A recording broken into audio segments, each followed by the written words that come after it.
मंत्री जी को धन्यवाद देना चाहेंगे। Thank you. Shri Dhananjay Bhimrao Mahadik ji, 3 minutes. धन्यवाद उपसभापति जी।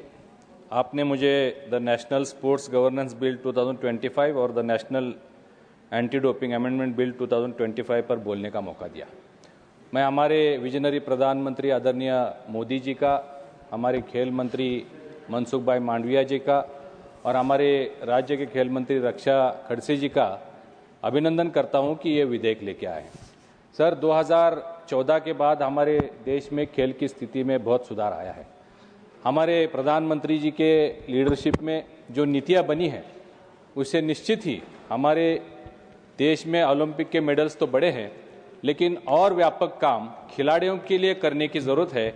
इसके लिए ये विधेयक बहुत ज़रूरी है। सर, हमारे देश में सभी जो स्पोर्ट्स एक्टिविटीज़ है वो फेडरेशन के माध्यम से होते हैं और फेडरेशंस की राजनीति की वजह से जो कोर्ट मैटर्स चल रहे उसकी वजह से हमारे देश के खिलाड़ियों का बहुत बड़ा नुकसान हो रहा था और इसके लिए ये बिल बहुत ज़रूरी है। सर, इस बिल का सबसे महत्वपूर्ण अंग ये है कि इसमें राष्ट्रीय खेल बोर्ड का गठन किया गया है, नेशनल स्पोर्ट्स बोर्ड। अब आगे से ये बोर्ड तय करेगा कि फेडरेशन की जो मान्यता है वो इसी बोर्ड के माध्यम से फेडरेशन को मान्यता मिलेगी। ये फेडरेशन का जो चुनाव होगा उस पर भी ये देखरेख करने का काम ये नेशनल स्पोर्ट्स बोर्ड करेगा।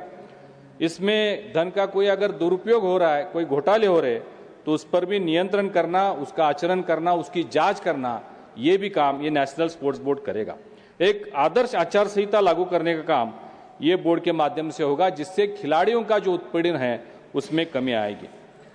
सभापति जी, ये फेडरेशन जो बनते थे उसमें बहुत पॉलिटिकल इन्फ्लुएंस होता था, लेकिन आगे चल के इसमें जो प्रतिनिधित्व होगा उसकी जो फेडरेशन की कमेटी बनेगी उसको डिसाइड करने का या उसका चुनाव कराने का काम भी ये बोर्ड करेगा। सर, सबसे महत्वपूर्ण बात इसमें यह है कि इसमें 2 खिलाड़ी आवश्यक है और 4 महिलाओं का भी प्रतिनिधित्व आवश्यक है।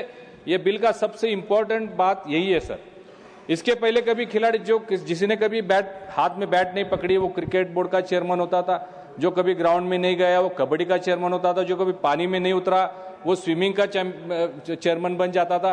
अभी आगे चल के इसका जो चयन होगा उसमें खिलाड़ियों का इसमें समर्थन रहेगा, महिलाओं शामिल होगी और इससे जो कार्यकाल की और आयु की सीमा भी है ये भी तय की जाएगी। सर, ये अतीत से एक बड़ा बदलाव और जहां खिलाड़ियां विशेषकर महिला और निर्णय प्रक्रिया में अक्सर महत्वपूर्ण भूमिका होती है, उसमें इसकी मदद होगी। सर, आगे चल के जो मैटर्स प्रलंबित है, कोर्ट में मैटर्स है, उसके लिए भी अभी कोर्ट में जाने की जरूरत नहीं है। ये बोर्ड के पास जो भी प्रलंबित ये कोर्ट की बातें हैं, वो अदालत की बातें हैं, वो अभी बोर्ड के पास जाएंगी और इसका निर्णय भी ये बोर्ड लेगा। विधायक राष्ट्रीय खेल न्यायाधिकरण की स्थापना करता है, जिससे अध्यक्षता सेवानिवृत्त सर्वोच्च न्यायालय के न्यायाधीश होंगे, जिसकी वजह से इसमें बहुत बड़ी पारदर्शिता होगी और मुख्य न्यायाधीश करेंगे और जिसका लंबित मामलों में त्वरित फैसले होने में मदद होगी। सर, ये चुनाव में पारदर्शिता भी लाएगी और इससे खिलाड़ियों के परफॉर्मेंस पर भी असर होगा। सर, भारत की स्पोर्ट्स क्षेत्र में वैश्विक स्थिति को मजबूत करने के लिए बिल बहुत महत्वपूर्ण है।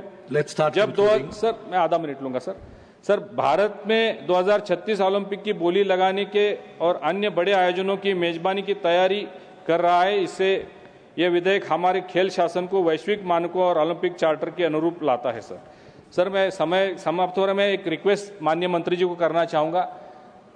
हमारे यहाँ पे खेलो इंडिया की जो योजना बनी थी, जिससे हजारों लाखों बच्चे एक खेल क्षेत्र में आए। सामान्य परिवार से बच्चे आते हैं जिनको आर्थिक शक्ति नहीं होती है, लेकिन केंद्र सरकार के खेलो इंडिया की वजह से उनको अच्छी आर्थिक स्थिति बनती है, जिससे वजह से बच्चे और आकर्षित होते हैं। मैं माननीय मंत्री से आग्रह करूंगा कि इसको और कायम किया जाए और साथ ही में जिसकी बात उन्होंने की कि खेलो भारत नीति जो ला रहे हैं उससे भी एक बहुत बड़ा परिवर्तन और बदलाव क्षेत्र में आएगा। तो मैं पूरी तरह से ये दोनों बिलों का समर्थन करता हूं। धन्यवाद। Thank you. Shrimati Maya Naroliya ji.